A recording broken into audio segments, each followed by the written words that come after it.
Assalamualaikum warahmatullahi wabarakatuh.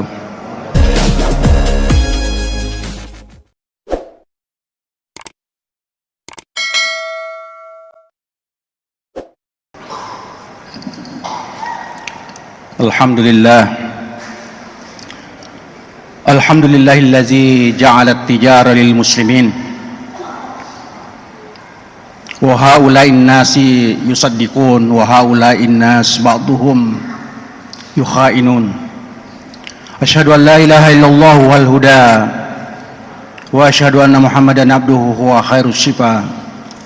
Allahumma shalli ala sayyidina Muhammad bi'adadi man shalla alaihi wa shalli ala sayyidina Muhammad bi'adadi man lam yusalli alaihi wa ala alihi wa sahbihi ila man ittaqa. Amma ba'd. Ya ayyuhal muslimun al-hadirun, usikum wa iyaya bittaqwallahi qad fazal muttaqun. Qala Allah Ta'ala fi kitabil karim wa sadaqal qailin. A'udzu billahi minasyaitonir rajim. Bismillahirrahmanirrahim. Wailul lil mutaffifin allazina idza tanu 'alan nasi yastawfun. Wa qala Rasulullah sallallahu alaihi wasallam, at-tajirus suduq ma'asiddiqin wasyuhada wal anbiya'i fil jannah. Sadaqallahul azim wa sadaqar rasul wa ballagna minasyahidin. Kaum muslimin jamaah Jumat yang sama-sama dirahmati Allah, pada Jumat kali ini kita mengulas kembali topik-topik yang biasa di sekitar at-tijarah, yaitu pedagang social worker. Pedagang itu adalah pekerja sosial. Olehnya itu, sebelumnya marilah kita memanjatkan puji syukur kita kepada Allah Subhanahu wa taala atas nikmat kesehatan, nikmat keafiatan dan nikmat ibadah. Semoga ini semua menjadi ladang berpahala dan beribadah kepada Allah Subhanahu wa taala. Salam dan selawat semoga selalu tercurah kepada junjungan Nabiullah, yakni Nabi Muhammad sallallahu alaihi wasallam, Nabi rahmatan lil alamin, mengajak manusia bahagia di dunia dan bahagia di akhirat. Semoga kita memiliki kedua-duanya. Amin ya rabbal alamin. Kalau kita berbicara masalah bisnis atau berdagang atau at-tijarah, itu adalah persoalan sepele, tapi di hadapan Allah adalah kebahagiaan bila kita menjalani dagang itu secara baik dan jujur. Dan kita akan mendapat laknat ketika dagang itu menjadi ladang untuk berdusta. Mencari rezeki di hadapan Allah yang paling dominan dan paling besar adalah berdagang.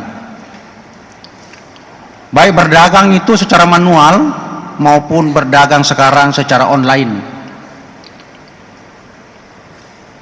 Olehnya itu, Rasulullah sebagai nabi terakhir di dalam Al-Quran dikaruniai oleh Allah menjadi pedagang yang ulung. Nabi Muhammad kalau dihitung secara matematis lebih banyak umurnya habis di dunia dagang daripada kenabiannya. Kenapa lalu Allah menyibukkan Rasulullah yang begitu Nabi sebagai uswatun hasanah, diberikan ikon atau role model menjadi pedagang yang ulung? Dan umatnya sampai sekarang ini tidak main-main, pengikut Rasulullah secara tidak disengaja. Kita ini mengikuti sunnah yang benar-benar sunnah, karena Rasulullah mengatakan, siapa yang mengikuti kegiatanku itulah sunnahku, dan siapa mengikuti sunnahku saya akan bersama-sama nanti di surga. Banyak pedagang-pedagang kita sekarang, baik pedagang manual maupun online, tidak menyadari bahwa itu mengikuti secara baik salompena Nabi Muhammad sallallahu alaihi wasallam. Yang menjadi pertanyaan adalah kenapa Rasulullah itu diberikan dagang sebagai role model, sebagai ikon, sehingga modelnya Rasulullah itu direplikasi kepada umatnya. Nah, inilah yang menjadi pertanyaan besar. Apakah kita ini pengikut-pengikut Rasulullah menjadi pedagang yang ulung, betul seperti Rasulullah yang dilakukan? Jawabannya iya, jawabannya juga tidak. Karena persoalannya jawabannya kemudian Rasulullah diberikan ikon sebagai pedagang dunia yang terbaik, karena Rasulullah satu-satunya orang yang bisa menjalankan dagang, yaitu jujur. Makanya dalam Al-Quran dikatakan wailul lil mutaffifin, celakalah orang yang curang. Siapa itu? Satu, bagi orang-orang yang apabila ditimbang barangnya, membeli sesuatu ingin dipenuhi. Sebaliknya, apabila dia menjual barang sesuatu kepada orang, dia selalu mengurangi. Inilah orang-orang yang curang, disebut dengan al-mutaffif. Jadi kalau ada pedagang di pasar manapun tidak jujur, itulah disebut dengan al-mutaffif. Gelarnya al-mutaffif. Olehnya itu, kaum muslimin jamaah Jumat yang sama-sama berbahagia, kita jangan main-main berdagang, karena ancamannya luar biasa, tetapi testimoninya luar biasa juga. Siapa yang akan berdagang secara jujur, itu akan diberikan nanti kehidupan bersama dengan para anbiya, para orang-orang yang benar di surga nanti. Pertanyaan yang kedua, kenapa Rasulullah berdagang di tengah-tengah kesibukan kenabiannya bersama dengan Khadijah? Karena tidak diragukan lagi kejujurannya Rasulullah, tidak diragukan lagi. Nah, yang menjadi umat manusia di seluruh dunia, yang menjadi peminat tertinggi mencari rezekinya adalah berdagang. Karena kita ketahui bahwa manusia itu mencari rezekinya dari berbagai versi dan lini. Ada orang yang mencari rezeki karena kepintaran telunjuk jarinya, yaitu main gitar dan main gambus. Ada orang yang mendapat rezeki dari Allah, kepintaran kepalanya menyundul bola, yaitu pemain takraw.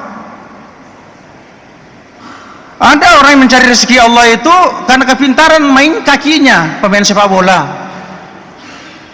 Ada orang yang mencari rezeki Allah itu kepintaran suaranya, yaitu qari'ah atau artis. Jadi Allah memang memberikan potensi kepada kita untuk mencari rezeki yang halal dari berbagai aspek. Tetapi rata-rata hampir 80% itu berdagang.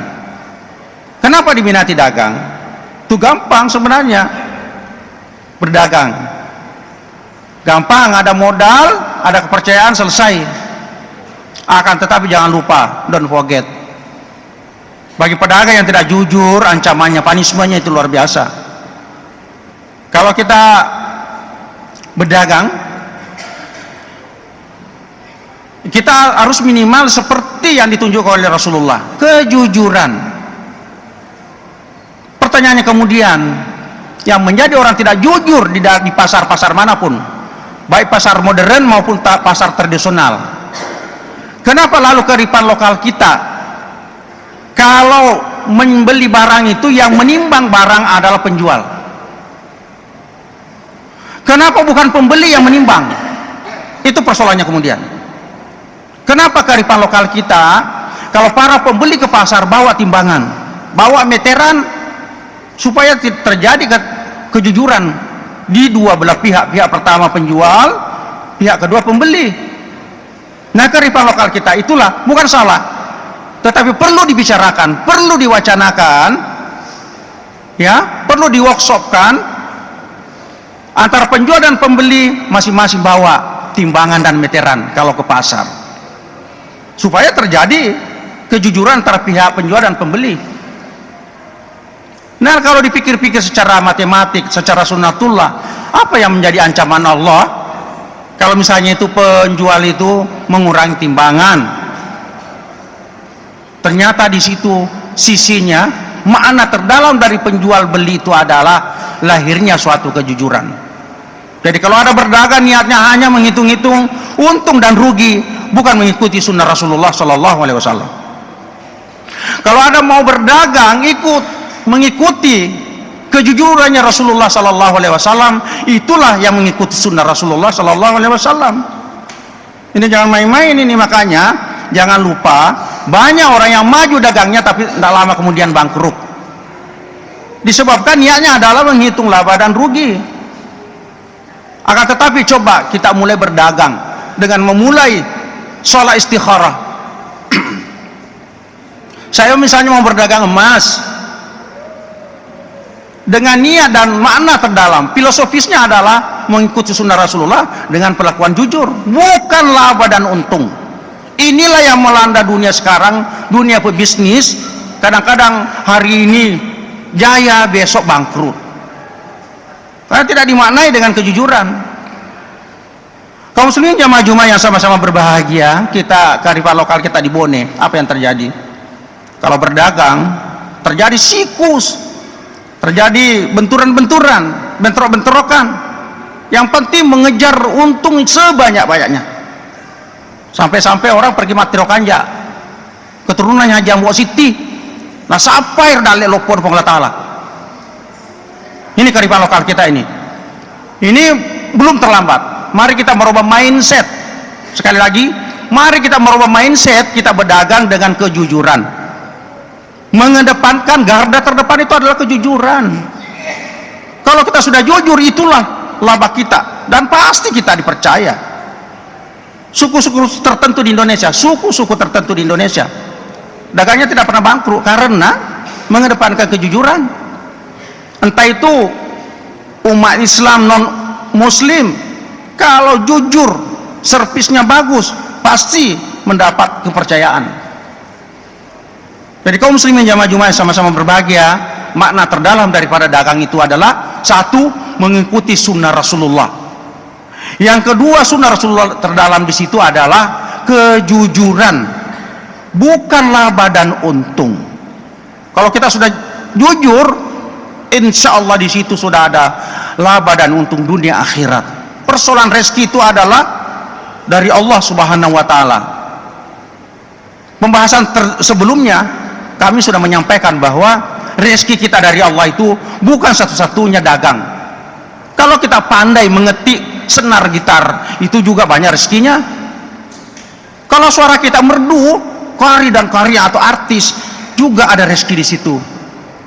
Olehnya itu kaum muslimin jamaah Jumat yang sama-sama berbahagia, di era digital dan milenial sekarang, bukan lagi tipu menipu di dalam dagang, karena ada dagang online. Di sini ada hoax, terjadi pembohongan dan kebohongan antara penjual dan pembeli. Nah di sini tidak ada lagi bau-bau dan aroma daripada sunnah Rasulullah Sallallahu Alaihi Wasallam. Kaum muslimin jamaah Jumat yang sama-sama berbahagia, kita sebagai pedagang apapun, mari kita kembali merubah mindset kita, merubah niat kita, yaitu mengedepankan kejujuran. Yang kedua adalah mengikuti sunnah Rasulullah Sallallahu Alaihi Wasallam. Barakallahu li wa lakum fil Qur'anil Karim, wa nafa'ani wa iyyakum bima fihi minal ayati wa zikril hakim, wa taqabbal minna wa minkum tilawata, innahu huwas samiul alim.